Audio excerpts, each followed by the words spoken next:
In their never-ending search for the miracle weapon, CIA operatives searched here in the remote mountain areas of southern Mexico for what up to then had been considered a myth, magic mushrooms. The clip you're listening to is from a 1979 news report, and it's one of the chapters in the fairy tale version of the CIA's involvement with psychedelics. And as strange as that opening 10 seconds was, it gets even stranger. They used this man, a part-time chemist with the CIA, to dupe this man, a vice president of a bank and an amateur mycologist or mushroom expert, to try to get to the magic mushrooms and turn them into a drug. But it would be the amateur, R. Gordon Wasson and his colleagues, who would win the race and develop the drug psilocybin from the magic mushrooms. Now, the notion that a Wall Street banker like Gordon Wasson, who is deeply connected at the highest level to the United States government, to the director of the CIA, to the Council on Foreign Relations, which is like the most influential group in Washington, the idea that he was somehow the central figure in the discovery of magic mushrooms in the hills of rural Mexico is just, again, it's the stuff of fairy tales. But if we're to pull apart and truly understand what psychedelics are and how they've been used in our culture and how we might use them going forward, well, this story might have a lot of significance to those questions. And that is at least certainly the opinion of today's guest on Skeptiko, Joe Atwill.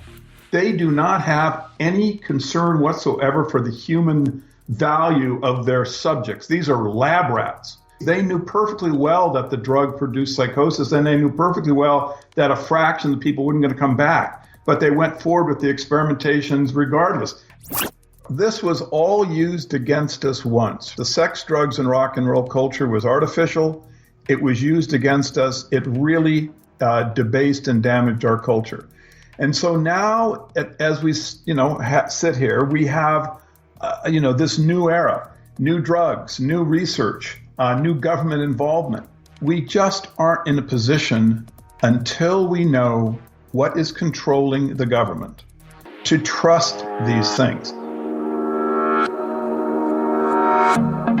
Stick around. All that and a lot more coming up on Skeptiko.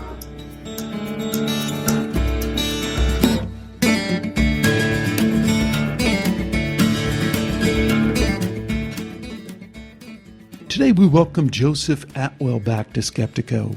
He's here today to talk about some of his recent research and writings into the topic of psychedelics, entheogens, how those have been introduced and promoted in our culture, and what the implications of those might be for our culture going forward. Of course, we talked about this subject a little bit a couple of episodes back, and I've been very interested in bringing Joe's voice and perspective to this discussion, as I think he has a very, very interesting and unique angle to bring to this topic. Joe Atwill is, of course, the author of Caesar's Messiah, a book that single-handedly forever changed the landscape of biblical studies and our understanding of the Roman influence on Christianity. He's one of my favorite guests. Joe, welcome back to Skeptiko. Thanks for joining me. Well, thank you for having me, Alex, and what a kind introduction. It's all true. You know, I look around and I say, who are people you can point to who, on their own, without any institutional support, without any university support or government support, just kind of on their own, organically kind of shaped things in a different way. And I think that's just amazing about what you did with Caesar's Messiah. So I am in awe of that. But I say that because anyone listening knows that I respect your work, but it doesn't mean that I always agree with all your conclusions. And it doesn't mean there's anything wrong with that either. In fact, maybe this is a little side issue that we can kind of talk about at the beginning, because I think this ability to listen to someone else, to genuinely learn from someone else, and at the same time have some fundamental disagreements with that person is something that's not only missing in our polarized culture, because we can see that it's missing. But in a very kind of Joe Atwill way, I think we can also see that it's been intentionally engineered out of the culture. And I was wondering if you have any thoughts on that to kind of start us off. Well, I would say that discourse, political discourse, has been engineered over time by the basically secret society, the oligarchs that control our culture and our media, and the kind of talking heads that you get in mainstream media are basically intellectual weapons. They're just there to kind of prevent people from thinking clearly. And so what happens whenever anyone brings up real issues like 911 is basically the mainstream media just shouts them down, uses intimidating language. And over time, the population has just become used to it. And weary, and they become weary, or they become polarized, which is what we've seen. I mean, they were weary before, and now what we see is this kind of polarization added to the weariness. It's kind of a double whammy. Sure. And so the point is that real discourse is very difficult to engage in inside the media because of how it's been structured. And this has really affected people's expectations about intellectual discourse. And so it occurs at a very, very low level. And this would be basically a great thing to improve because this would help, culture and democracy. Okay. So with that, let's jump into kind of today's subject. We've gone a couple of rounds on this already, and you've been very patient with me. I was originally putting together this show on psychedelics and entheogens, and I contacted you, and we actually did a whole interview and a lot of exchanges back and forth. But I'm hoping we can capture what you're really all about on this, because you have some really interesting ideas, and I first ran across it while I was putting together that show. So I want to, as well as succinctly but thoroughly, all of the contradiction, talk about your idea, your understanding about how the CIA and others have had their hand in shaping this cultural revolution of sex, drugs, and rock and roll, in particular, the drugs and the psychedelics and this debasing of culture that you see in that. So wherever you want to start, let's just take us through the whole picture there in terms of what you've discovered. Well, it's a long historical process. You can go all the way back to Karl Marx. His idea about destroying European culture. He was talking about unbridled sexuality, and with the idea of basically the family was something that they wanted to break apart. You can go forward then into the Frankfurt School, which was basically an iteration of Marx's ideas. And you can then, just come, straight forward from the Frankfurt School into the Macy Conference. Basically, many of the same individuals are moving back and forth, but they're all having the same ideas. And then you have MKUltra, which was, a CIA project. I wanted to mention that the CIA, is not the problem. The problem is that there is some organization that basically controls government. And what we see as agencies, and think of them as the problem, as though MKUltra was a problem within the CIA or the CIA is a problem within the government.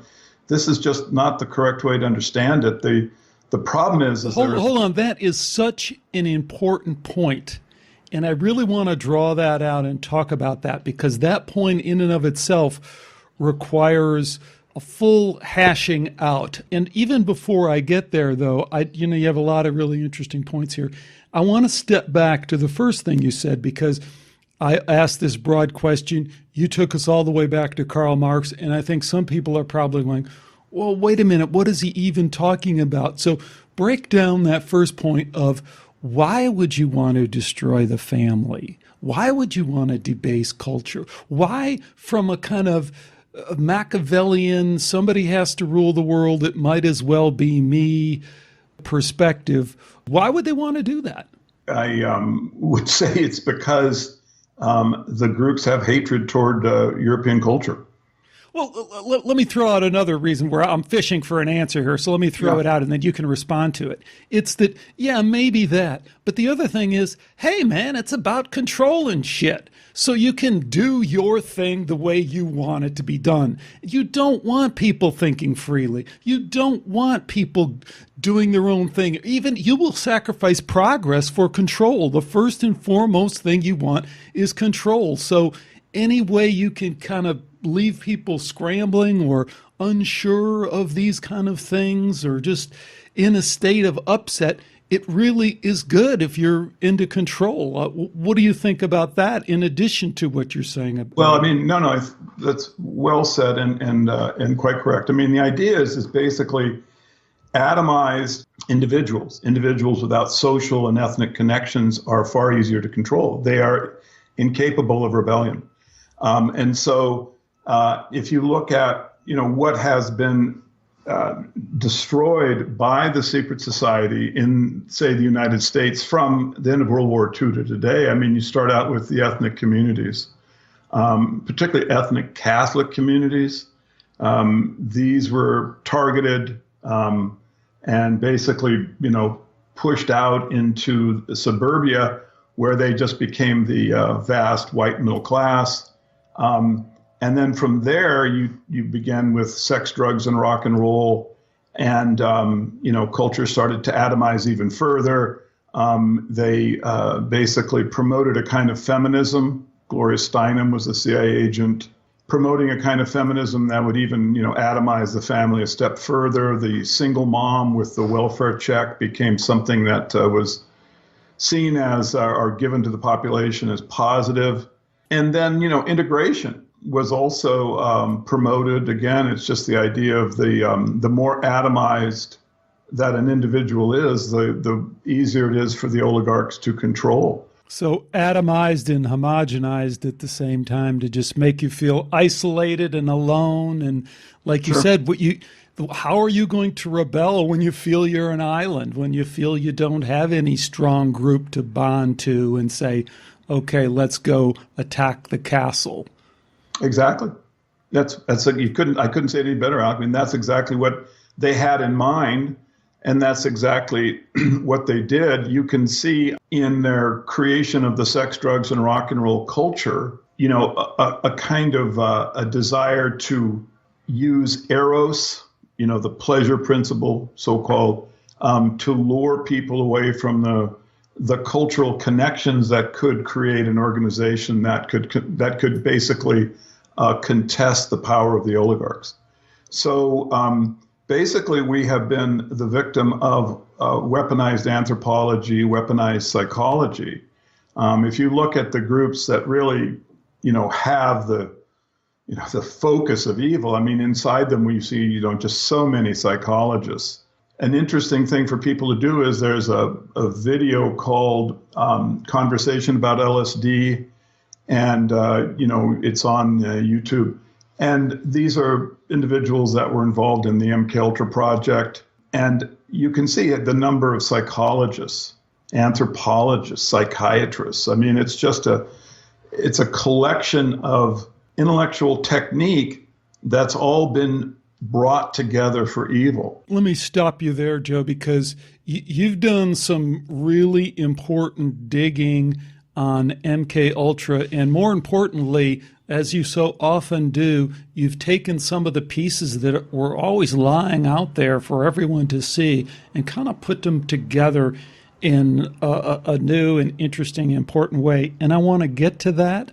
I just want to hold off 1 minute because, as I promised, I want to return to a point that you made, and ever since you've said it, it has kind of continued to ring in my ears, so I want to draw it out. And this is the point about the fact that the CIA is not the CIA, as we understand it in common culture, is an important point that is never drawn out. But as you give some examples, it's really self-evident when you look at some of these things and you say, well, gee, that that really isn't a governmental agency. That it really isn't a group that is in there under any oversight or control. And even their mission seems to be somewhat bigger. There's something above that that I'm not aware of, and yet I'm being told over and over again, oh, that's the CIA, that's the CIA.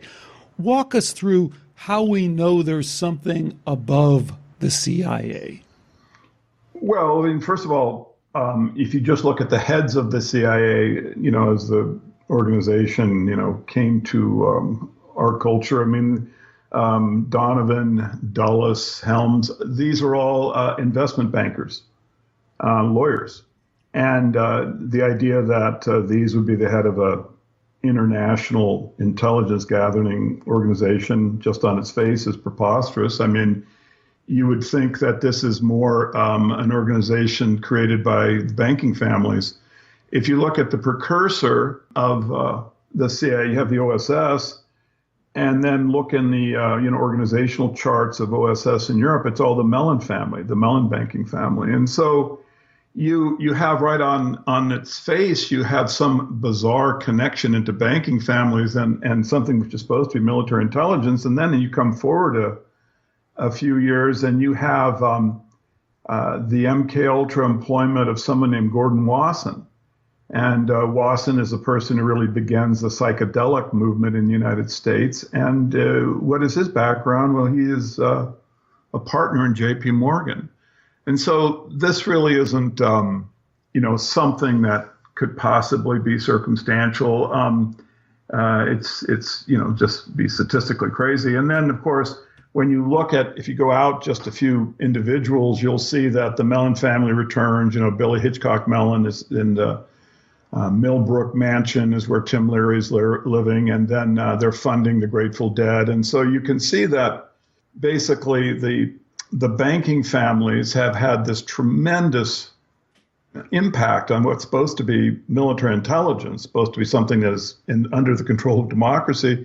And then if you just, again, just take a step back, you can see secret societies. You see individuals are members of the Bohemian Grove, Freemasonry, and other secret societies or military intelligence. I mean, one thing that really basically got me kind of moving down this path was when I started looking at MK Ultra and saw it was, headquartered in Palo Alto, and I saw the relationship between it and then the counterculture. I noticed that there had been a car accident right outside the Palo Alto hospital that basically the MK Ultra employment was going on for Robert Hunter, member of the Grateful Dead, and Ken Kesey, the individual who created the acid test.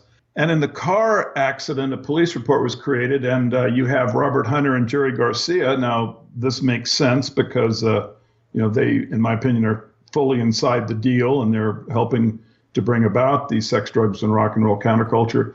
But the other individual in the car is so significant. It was Eric Trist. And Eric is the son of Alan Trist, the founder of the Tavistock Institute. And the Tavistock was basically just the British half of sort of the MK Ultra, kind of operation. I mean, individuals pass back and forth between the organizations. And of course, there's just no reason at all that such an individual would be with, this group as they're leaving, the hospital where this MK Ultra, LSD training is going on. And so it just gives you a very clear picture that, what we think are democratically controlled institutions basically have hidden agendas. And that the science that they're developing, which we think is supposed to be either defending us against spycraft from the Russians or whatever, is actually technology that they're developing to enslave the population, to create a kind of mental domination by controlling our history, by controlling our culture. And unfortunately, I'm afraid it ends up with a massive reduction in population. This doesn't, lead to a Pacific slave state. I mean, they basically exterminate the people they want off the planet, and then they have won. That's interesting. The last part of it is pretty controversial. I don't know how much of that last part I buy into, but again, in typical kind of Joe Atwill fashion, there's a couple of points in there that are just incredibly insightful in an important way. And I want to connect it to a Skeptiko interview that I did. People might remember a few months ago, I interviewed this guy, Dr. Ed May, who was the head of research at the Stanford Research Institute Stargate program, which, if anyone has really investigated this, again, to your point, Stargate is off doing remote viewing and psychic spying. The mission really was to counter a Russian initiative at psychic use and psychic spying, and to psychically influence leaders in the United States. This has been discovered and disclosed after the fall of the Soviet Union. We have exposure to some of those documents. But, and here's how all this stuff gets really, really complicated and has to be fully examined in the way that you were doing it. So that sounds like CIA work, and it was. I mean, the Stargate project was military intelligence funded. It was also a part of MK Ultra. That's really important what you're saying there, Joe. It's a part of this larger mission involving mind control and control of the population that we don't like to talk about. Here's what I think was significant about my interview with Ed May. He comes across as a good soldier. He has a very limited worldview that doesn't allow him to even understand fully the research that he was doing, let alone the larger way that fits into the equation. But then again, isn't that the kind of guy you want in that position? But the point I wanted to kind of draw out, because I think it amplifies in a way but further complicates your point, is he talks about some very real stories from his worldview about going to Congress, meeting with congressmen, trying to get funding for Stargate, the battle for ongoing support among people who had to respond to constituents who said, I think what you're doing is satanic, it goes against my religious views and all the rest of that. And what I took out of that is that you can understand why there's a meta CIA, why there's a control level above that. Because on another, and I'm not saying I buy into this totally, but from a very practical sense, somebody has to rule the world. You can't, here's a real threat that we have to respond to. And you can't go to Congress and say, this is a real threat in terms of psychic spying. We need to do something. You just can't get that stuff funded. So even though I think Ed May fits the useful idiot role to a certain extent, there's also a realness to what it takes to run a superpower and to run an intelligence organization that is complicated. Tell me what you think about all that. I think that's a logical principle that if you carry it to an extreme, creates basically a situation where the oligarchs can justify anything. It creates a situation that we find ourselves in, doesn't it? Which is exactly right. And so, I would just say that I don't buy the guy's story. I doubt it very much. I don't think he would be that stupid.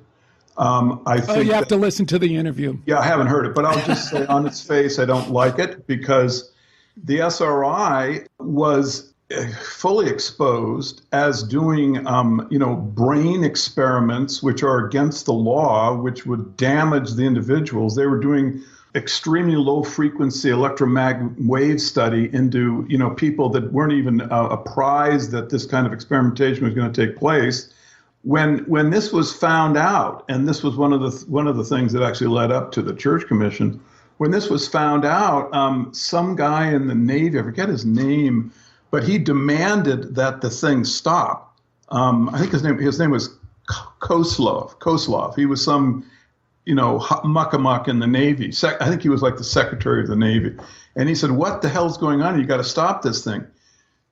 the SRI blew them off. They didn't bother to stop, and then they were able to get money funded through another source in the Navy. The Navy itself was going against the secretary and funded the SRI for another $100,000 so they could continue with something that basically every one of the individuals involved with should be brought in front of a trial, kind of a Nuremberg type trial, and incarcerated. So this is.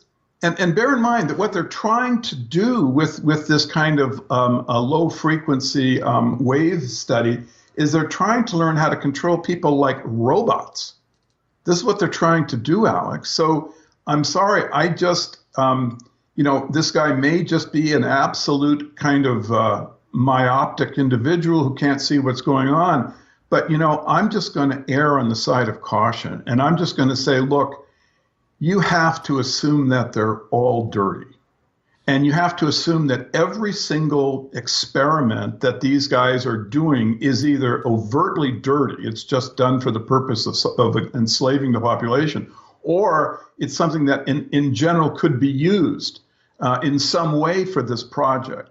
So, unless proven otherwise, I think we're really wise to err on the side of caution. And I'm just going to remind you something, Alex, just because I know that, this is something that creates a kind of a clear line for analysis, and that is 911. Now, if you believe that, the buildings can fall straight down at free fall speed and that the guy was able to fly the plane and hit the Pentagon with no debris, okay, God bless you. Just go your way. Those of us who see these events as self-evident, right, that this was simply an operation by the government, then we have to understand that we are living in the world that has been created by the MKUltra science and technology, right? MKUltra didn't disappear. When the Church Commission asked to have all of the documents, Helms said, you know what, I destroyed them. And they said, why? And he goes, I didn't want to embarrass my friends, right? So this, and then he continued on as head of the CIA. So you can see that democracy is just a facade, that the overall project of mind control has continued unabated, and we are now suffering as a nation underneath its boot heel. So when we talk about, well, could there be some justification based on a technological arms race with Russia? It's irrelevant to me, Alex. I don't care. Sure, who cares? What is important is that the organization has never been brought to sunlight. And it's when people ask me about, well, what about the spiritual potentiality of psychedelic drugs? I just say, look, that isn't on the table. What is on the table is that there is an organization that has been using these things against us. And until that has been brought completely to sunlight, then all of these attributes that have come out of their manipulation of culture have to be stopped. I mean, we just have to stop right now, freeze in our tracks. And we have to do the investigation of what is inside the government. And then we can make decisions about, well, is this a good cultural idea, or is there something to worry about from Russia or the Chinese? But right now, the problem is inside the government. It's what controls it. That's what we've got to focus on. We can get to all these other issues later. I'm not opposed to any of these ideas. I'm just saying that it's not really something that we need to deal with immediately. What we got to do right now is we've got to focus on what's controlling our government. There's so many amazing points there. I want to tell people that we're recording this on 9/12, the day after 9/11, which is interesting. I think what you just said about 9/11 is so beautifully put. I wish I could just pull that out and play that for people over and over again, because it does get hard to talk about 9/11. And I've mentioned my wife a couple times on this show. She always kind of has to take the role that she plays, which is, NPR listening averse to any kind of conspiracy. And, she said yesterday, gee, I really feel for the whole 9/11 thing and all the people that died, but my God, aren't we over that? And I was like, if you understand 9/11 as a guy in a cave who flew a couple of planes into some buildings, yeah, we really should be over it. But if you understand it for what it really is, what it, as you said, plainly is, then we should never be over it, because we can never even take, as you beautifully said, we cannot go forward until we resolve that.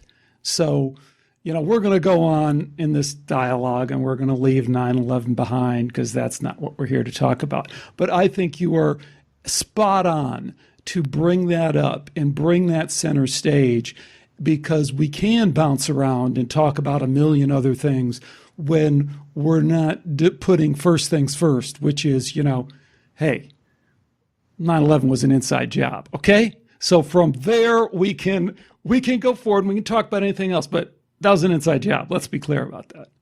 Okay, so let's get back to talking about psychedelics, because you made, again, your case very, very well, I have to say.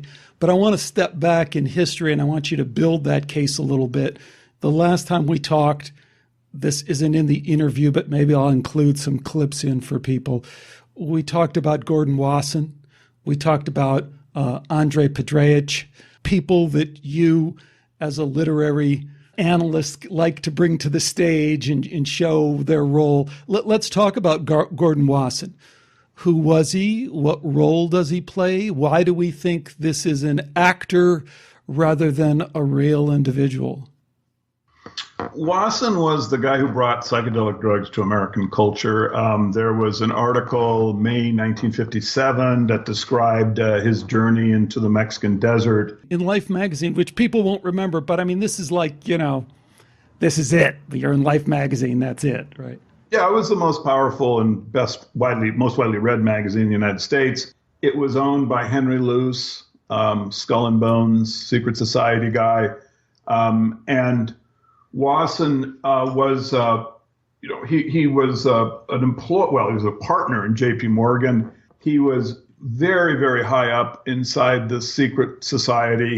He was actually a chairman of the meetings of the Council of Foreign Relations.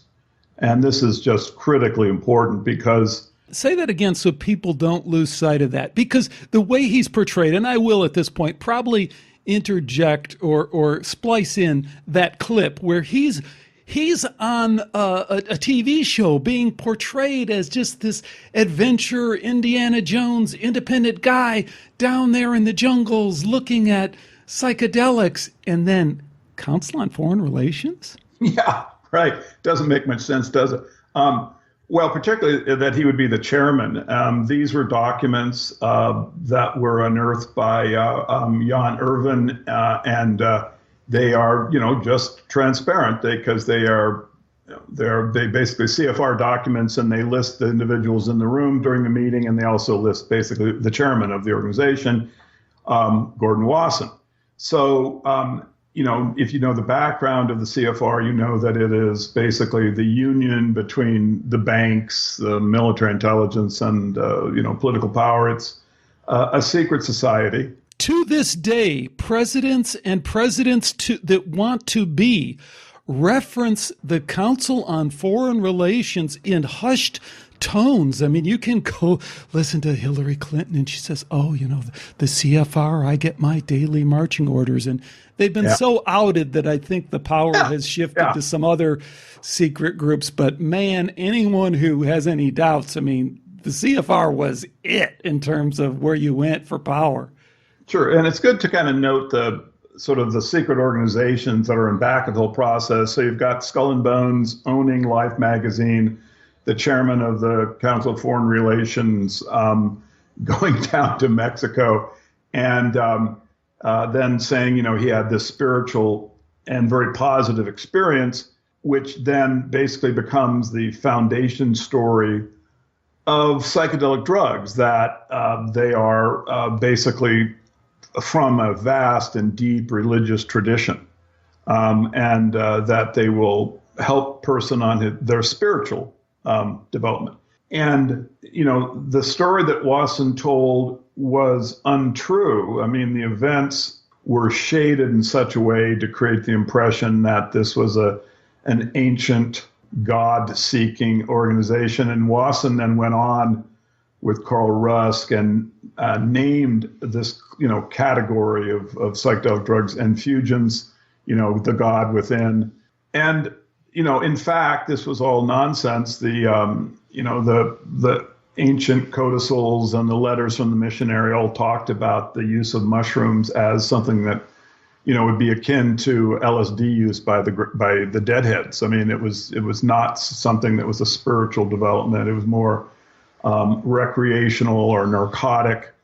People talk about ayahuasca and like, well, how could it possibly be the case that these two plants were joined together? And that's, just because people don't know that in that culture that emetics are very common, that because of the parasites in the Amazon basin that people need to vomit. And so there had been, a tradition of emetics going back a long way. And at one point, someone figured out that if you combined these two plants, you could really get sick. And this was the basis of ayahuasca. It was through the emetic tradition. It wasn't a long-standing spiritual path. And then, of course, that was brought, just like the magic mushrooms is brought by Gordon Wasson and MK Ultra, because Wasson's trip was then discovered. Documents were then discovered. Dr. Colin Ross, psychiatrist who was dealing with victims of MK Ultra in Canada, he got his hands on documents and found that Wasson basically was being paid for. All of these trips were being paid for right out of MK Ultra. So Wasson was, this whole trip was an MK Ultra project, and this, is very similar to how the ayahuasca comes into our culture, because that comes from William Burroughs. Burroughs is someone who has a background in military intelligence. He had private meetings with William Donovan, who became the first head of the CIA, before he goes down to Mexico. While he's there, he kills his wife, and then goes into the jungle with John Markey. Markey is an OSS guy, and they are looking for the ayahuasca. This is, and when you stand back and look at the big picture, you can see they're just trying to create this kind of tradition that doesn't really exist, of a deep spiritual history for these plants. And this is all going to be given to basically the deadhead as justification for the cultural development that they're interested in bringing about. I always mention that people do this little experiment because it's very simple and you can see what we're up against. If there's anything in our culture that shows you exactly what we're up against, it's the May 1957 Life magazine cover, right? So you'll look at the cover and you'll see there's a black box which is inset into the cover. And there's words on it, and one of them is basically describing the spiritual visions from mushrooms in the Mexican desert. But two articles which are distinct from Wasson's are also referenced inside the black box. And the one on top simply says "Great Adventures." But the final words are purportedly describing another article, but are the words "teenage allowances," right?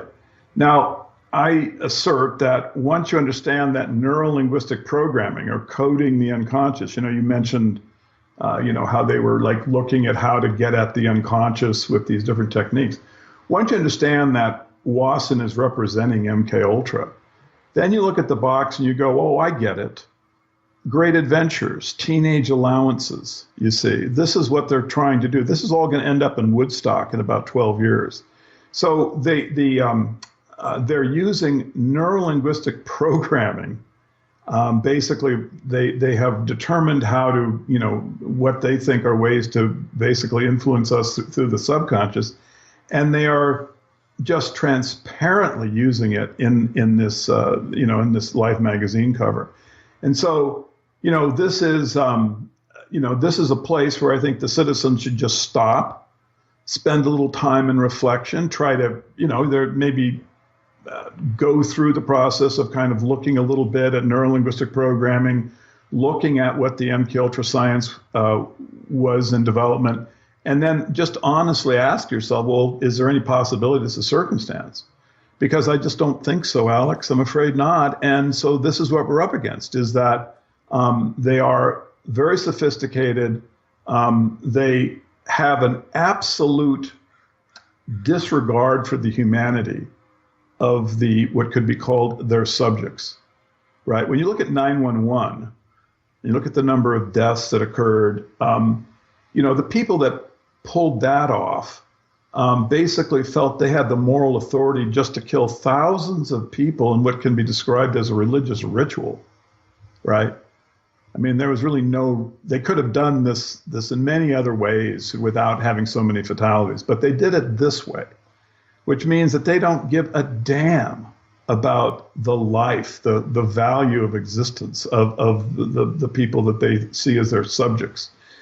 So when you look at the May 1957 cover, you're looking at the same moral view of humanity.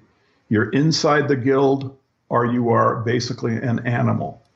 And so this is the point that the citizen has to start to organize themselves to defend themselves against this group. I mean, we want to have a future. We want to have a world where our children can flourish. We have got to clean up the mess in government. The people control it. We've got to expose it. We have to, basically make democracy work to benefit us. And recognize how they have controlled it, and control the candidates, so that we have no choices, so that our history is falsified, so that when 911 these things occur, the media just creates a fictional story that's used for mind control. Well, let me jump in there, because Sorry. No, that's all right. You made some really good points, and I think you made your case in a very strong way that, people are going to find a lot of things that maybe they don't go along with, but I'd encourage anyone to really, at the same time, dig into all the details and then step back and say, is he maybe right? Do we have to look at things in that way? But I want to kind of counter some of the things that you're saying from where I'm coming from, that I think I'd love to explore with you and hear your response to. First, I understand the assume they're all dirty ethos. I mean, I get that in the way that you said it, in terms of, if we're really going to get to the bottom of it, we can't keep giving people the benefit of the doubt. Maybe a plane really did fly into 9/11. No, you have to analyze the evidence the best you can, and then bravely come to the conclusions that you're going to come to, no matter how unpleasant they might be. At the same time, I don't think assume they're all dirty really works either, and it can lead us to kind of our own, just reinforcing our own beliefs in a way. So let me kind of present my thesis, and I'll do that by first talking about Terence and Dennis McKenna, who I'm sure you're aware of, and they're well-documented psychonauts, people who explored psychedelics. But, I mean, go look at their history, Joe. These are two kids. I mean, they're practically teenagers. I think Terence is 23 and Dennis is 19 when they're in India, which has a long, many hundreds or thousands of year history in using psychedelic and mind-altering plants and substances. So they're there looking for the truth, and they can't find it, or they become disillusioned with what they see. So they say, okay, we're going to go totally third world. We're going to go to Colombia, and they start traipsing through the hills of Colombia. And you can go read their accounts and read their story, and you can also look at their lives and how they lived their lives afterwards. And, again, here is where I think assuming they're all dirty doesn't work. if we have some solid evidence that suggests that these guys their message was being controlled and manipulated, then bring it. But the way that I read it sounds pretty straight up to me that they're walking through the hills and they do run across shaman who we do know exist. And they say, yeah, there are the mushrooms you can eat, and here are some of the other plants that you can do, and here are the effects, and they'll connect us with this alternative consciousness that I think we're going to talk about in a minute. So let me just stop there and say, what do you make of Terence and Dennis McKenna? In my opinion, they're just total liars and are basically just operatives for the organization. I could be wrong. I mean, how could I actually prove it? There is an audio. Well, hold on, because you can prove it. I mean, I think the kind of proof that you brought to Gordon Wasson is incredibly compelling to most of us. It is to me. But, the last time we spoke, I told you about, I brought up Ram Dass, former Harvard University and colleague of Timothy Leary, who, when you look into his background, you could kind of draw these conclusions that it looks sketchy. So that's why I didn't bring him up again.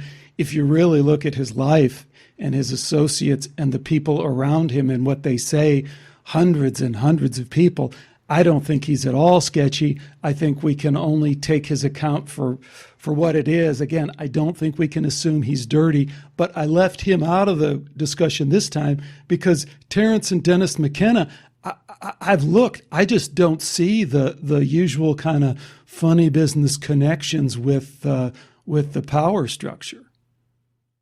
Well, the case, is circumstantial, and it's quite often by, basically by association. I mean, we're dealing with a secret society, right?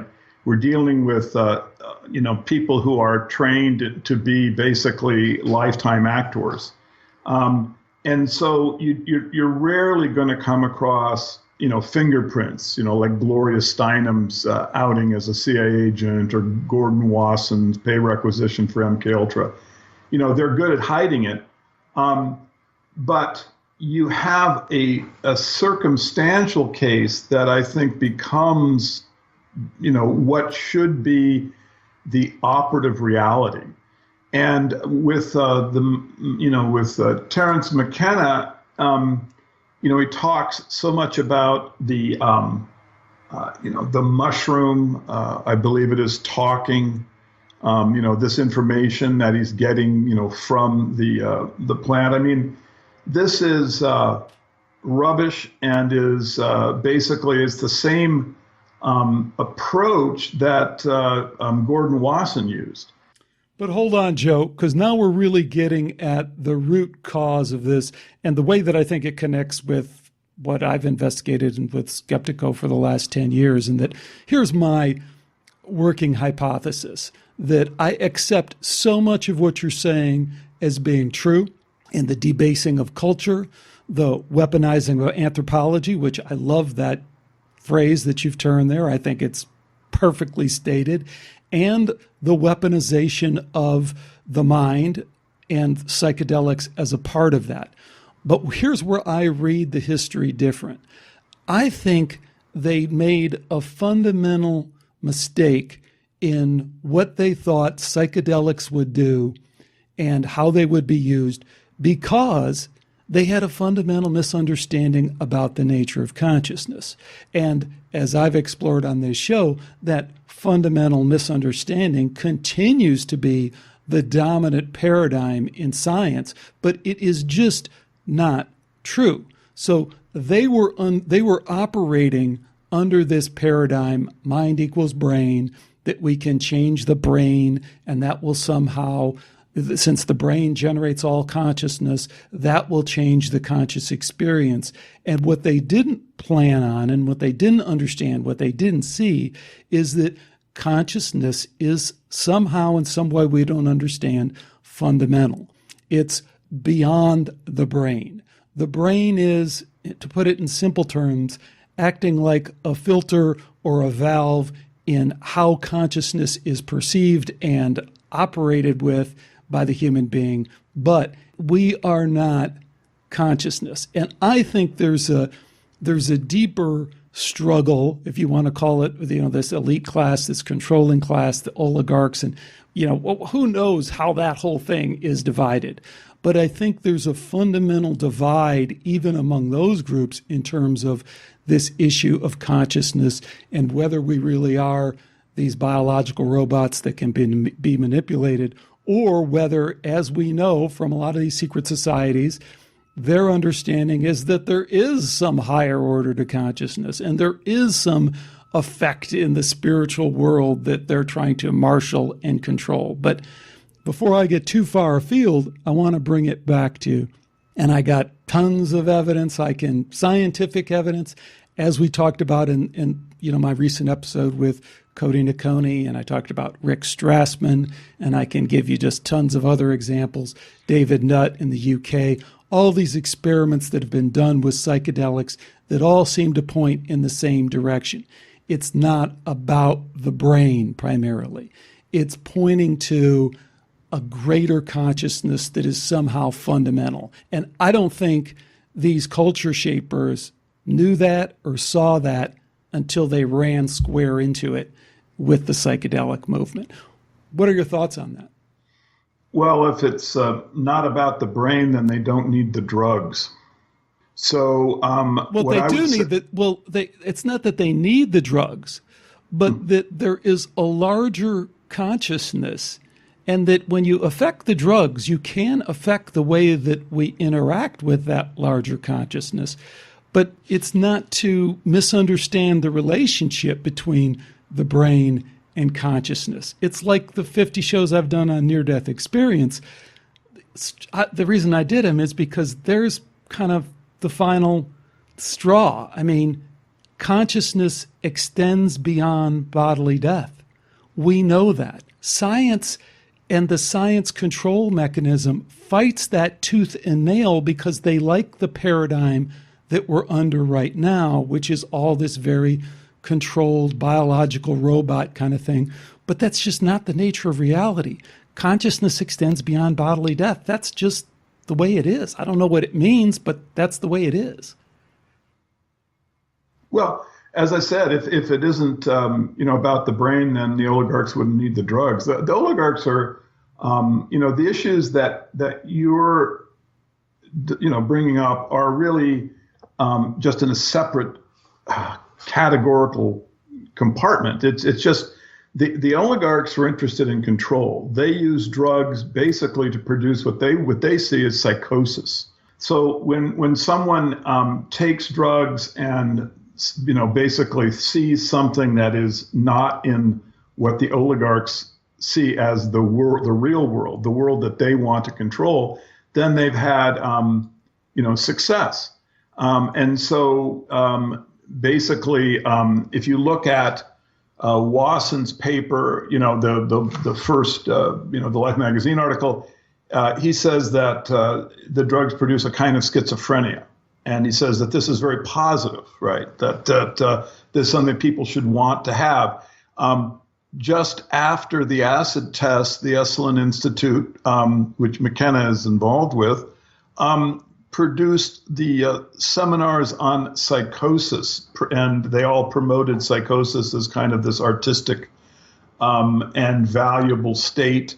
You had Allen Ginsberg, Alan Watts, the one of the guys, a psychiatrist from Peru, I think, and they're all touting the values of psychosis. Well, if you just always analyze these things from the perspective of the oligarch, you can see, that they're getting what they want. They could care less if the individuals in the psychotic or schizophrenic or drug-induced state, have a spiritual communion with something. They don't care. But hold on, because that's kind of the point in a way.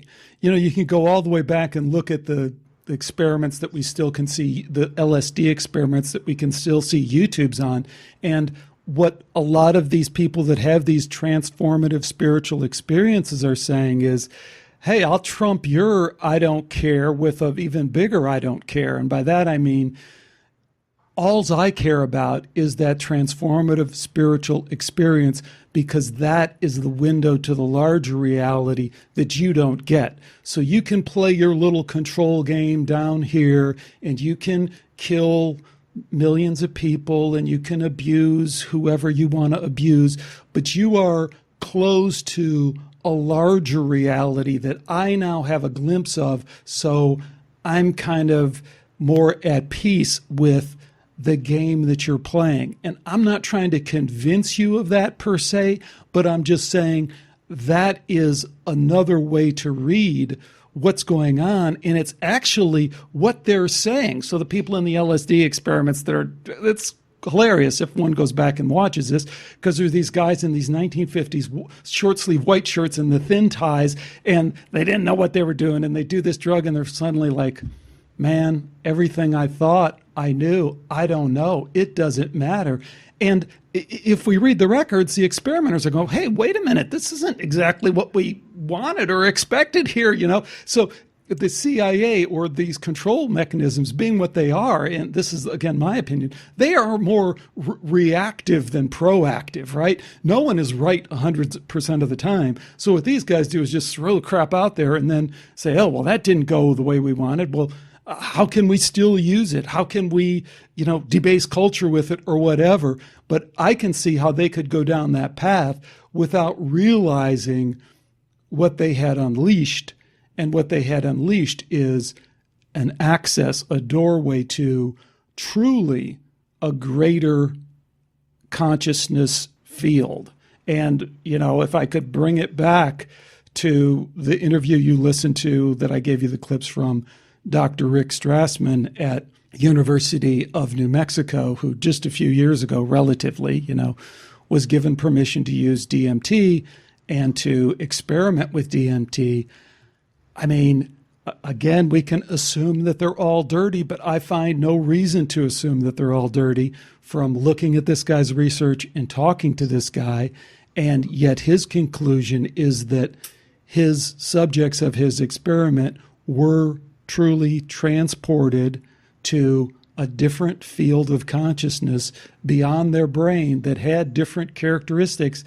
And again, that's been widely reported. So I can see how both of these can be true, how there can be this larger consciousness, and there can also be these control-oriented, master of the universe-oriented people who just kind of ignore all that and say, well, how can I use these tools to get my gains? So I don't think that's really where you're at, but I want to make clear that's kind of how I see the landscape.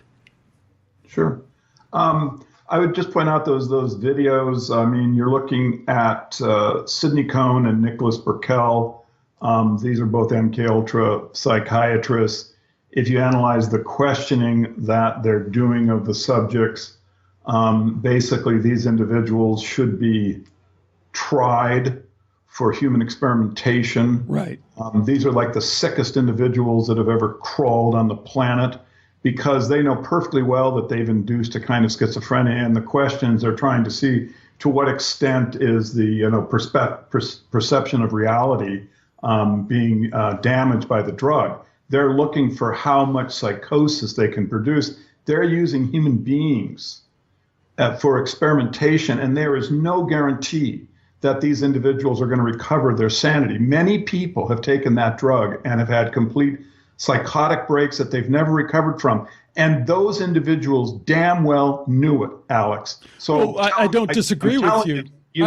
I don't disagree. You go back to those videos. You go back to those videos, to Burkell and Cohn, and just very carefully analyze the questioning that they're doing. And you'll see they do not have any concern whatsoever for the human value of their subjects. These are lab rats.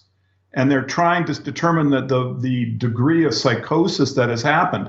Cohen is just, you're just dealing with evil, on a scale that's just unimaginable. Most humans can't even imagine that humans can really be that sick. And that's one of the reasons why they can get away with it, is because people don't call them on it.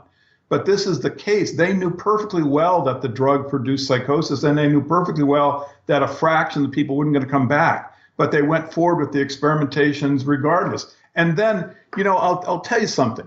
Those guys are also at the MK Ultra Union Party. And then you can see that sick individual, Sidney Cohen, going, people say that the CIA, funded us and was in back of it. What do you think about that? He's asking the question because John Mark's book about the Manchurian Candidate has come out. Well, I'm sorry, Mr. Cohen, but, the MK Ultra pay requisitions then got released and you were identified as being one of the people being funded through the program. So this question is just a distraction. He's trying to move people away from the idea that, I might have been actually guilty against crimes against humanity. You talk about, okay, we've got to, like with Strassman, we shouldn't really be, we should give him the benefit of the doubt. Alex, I just strongly disagree. Until we get some clarity. Hold on. I get your point there, but that's not real either. I mean, everything you're saying is true. So, put together the other pieces that you're talking about with 9/11. I mean, come on. We've been at this for 17 years. Anyone who thinks we're going to get to the bottom of 9/11 or someone's going to come out and tell the truth, that guy that I haven't researched it enough to know if the guy is for real, but that YouTube that was making the rounds in the last couple months of a inside operative CIA guy who says, yeah, here's how we brought down Building 7. It was a controlled demolition. And it's a deathbed confession, which we know in a court of law carries a lot more weight than a regular confession. So I don't know if that's been debunked, folks. If it has, I apologize. I've been meaning to research that, but I haven't. But the like you pointed out, the Pentagon thing, anyone who just goes and looks at the Pentagon, it's like game over. But come on, we're never going to get to the bottom of that. So why not? No, I don't. Why not? Well, I'm talking about from a practical standpoint. I'm saying we have to try and navigate all this stuff the best that we can. And I'm just uncomfortable with the assume that they're all dirty thing, because I think that can also lead us down a path where we're just create an echo chamber of confirming our own beliefs. So Alex, again, if you have something until we find out what's inside the government, this is all, angels dancing on the head of a pin. Who knows? I don't have a clue. I don't know if Strassman is dirty. How would I possibly know that? I don't know him. I've never studied his work. It could well be that he's not. But the point is, we cannot go forward at this particular time. But we're all going forward all the time, Joe. We're all going forward all the time. We're all trying to figure out. Forward, Alex, let's go forward to some clarity of what exactly the government's doing. Because here's my point. Look, this was all used against us once, right? It was all used against us. The sex, drugs, and rock and roll culture was artificial. It was used against us. It really debased and damaged our culture. And so now, as we sit here, we have this new era, new drugs, new research, new government involvement. We just aren't in a position until we know what is controlling the government to trust these things. They hurt us once. This time, let's put a little scrutiny and sunlight on these things. And, it's like with Strassman or any of the people that are kind of advocating sort of the psychonauts, right, that are wanting this, let's go into this area and try to do more research. Here's what I would say to them, Alex. You know what? If you are really ethical, then what you should do is not put the cart before the horse. The first step should be, we've got to really understand what the tradition of this psychedelic movement is. That's the first thing we got to do. We need informed consent. So before you start promoting all of the advantages, right, and spiritual development that these drugs can bring, you've got to give the public the truth about the history of all of them and the truth about what the government did and what it was trying to do and what sort of influence it was trying to have. If we get there, we will have informed consent. But if we don't get there, if we're sitting there saying, well, let's try it again, I'm sorry. To me, it's completely unethical. until we get to the bottom of what happened and who did it and how it was designed and what the purpose of all this stuff was, we shouldn't be trying to move forward with psychedelic drugs, and particularly drugs like the business with Strassman, where he's getting government funding. Matt, I would just say that on its surface is just a really bad idea. So let's stop, pause, and spend a little bit of time getting an understanding of what happened to us, and then we'll know how we can move forward. You make a really strong point, and I love your point about informed consent. The other angle I always come at these things from, and it's the spiritual perspective, because that's what this show Skeptiko is about. It's about following the data, being able to accept wherever that data leads you. And then it's also about looking for the deeper conspiracy, because if you think the data alone is telling you the story, you're liable to be bamboozled. But the third component for me is to look for the deeper spirituality, because I think the evidence has led me to believe there is a larger truth at hand that is beyond these people who are playing these games, these horrific games, these very sick and evil games. I think there's a larger truth beyond that. Maybe some people agree or disagree, but bringing it all the way back full circle, I mean, I know you don't like Alan Watts, but I love the quote, and I brought it up at the last show. When you get the message, hang up the phone. So anyone who's interested in being a psychonaut, my point is, you really don't get the message yet? You don't get the message about what being a better person is, about loving everyone, about the first rules of every wisdom tradition, tell the truth. Hey, that's the hard part. The hard part isn't going on some expanded consciousness adventure.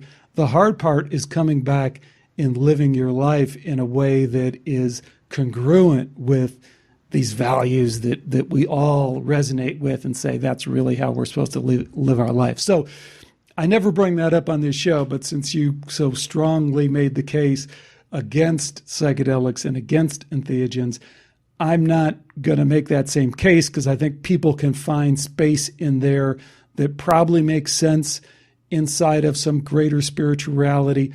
But I would share your extreme caution and ask, why is that really necessary? What do you really hope to accomplish by that if you truly are looking for this deep spirituality? Yeah, I mean, I have nothing against psychedelic drugs for spiritual exploration. In general, nothing whatsoever. I really just want to focus right now on how they've been used, who used them, what was the purpose of bringing them into our culture. And, as I said, I just want to have informed consent going forward. With Strassman, if he was here, I would just say, stop what you're doing, take your energies and help try to determine what really was in back of the, like Gordon Wasson and Tim Leary and Sidney Cohen. Let's get to the truth about this. Just remember this. When they asked for the document, Helms just laughed at him and destroyed him. He wasn't even fired, right? And this was, when the Church Commission asked for the documents, they had fatalities. Citizens that had been given LSD without their knowledge who had died, right? These were the conditions that the Congress was demanding the documents. And by the way, the only reason this stuff comes out is because they're also doing it up in Canada, and they have different freedom of information laws, and they were able to take them to court in Canada. They were able to keep the seal on it in the U.S. Exactly. So anyway, I just want to get the full disclosure before we go forward, because I am worried that they are going to try to do it again. And I think we need to be nervous about that, because they didn't get caught the first time. You see, they didn't really get caught. There became awareness, and then they simply told us that they weren't going to use these kinds of techniques anymore. But you can just see from the example I gave about SRI that they could care less about, the democratically controlled components of democracy, right? They think those are just a joke. They can circumvent those anytime they want. The deep state oligarchic control is what has the power. And so when we look at Strassman, I think we have to have a question mark and go, hey, is this guy, part of that? And we don't know until we get more information. And Strassman, if he is, an ethical individual, I think he would look at this data and go, they're right, and I'm not going to go forward. I'm going to stop, and we're going to really try to get to the bottom of all this, because I can see that it's easy to look at me as possibly a reiteration of what was done in the 50s and 60s. Joe, for folks who are interested in pursuing this further in terms of your thoughts on it, where would you direct them? Are you going to write a book on this? You really should. You've compiled. Yeah, actually I have. It'll be coming out soon. It's called The Secret Language of the Oligarchs. And, I don't know, it's maybe 60 days away. You'll get the first copy. And basically it does literary deconstruction of Brave New World, Huxley's book. And then it shows that this isn't a fiction or a warning, but rather this is a plan that's being implemented. And I show that one thing the oligarchs do, fortunately, is they have a kind of sense of humor. They have a literary genre that they communicate with. And I give examples of modern writers who are using this this literary genre. And I just try to give people what I think are useful informations to have a more effective democracy. It's going to be really interesting to see how that book is received among your audience, because I just get the sense that a lot of the folks who have been with you and stayed with you might find a little bit of upset with that kind of thing. But we'll see. It's being interesting. Well, if I don't, then, I haven't done my job. I mean, this is really where I just try to understand my world and write about, forces and, things which are hidden, sometimes not, but that I think are valuable to people. I mean, really, all I really want to do, Alex, is try to help have a more effective democracy. I mean, the oligarchs, you talked about sort of the reasons that, they would want to have power. And some of these can be seen as actually, inevitable or even beneficial.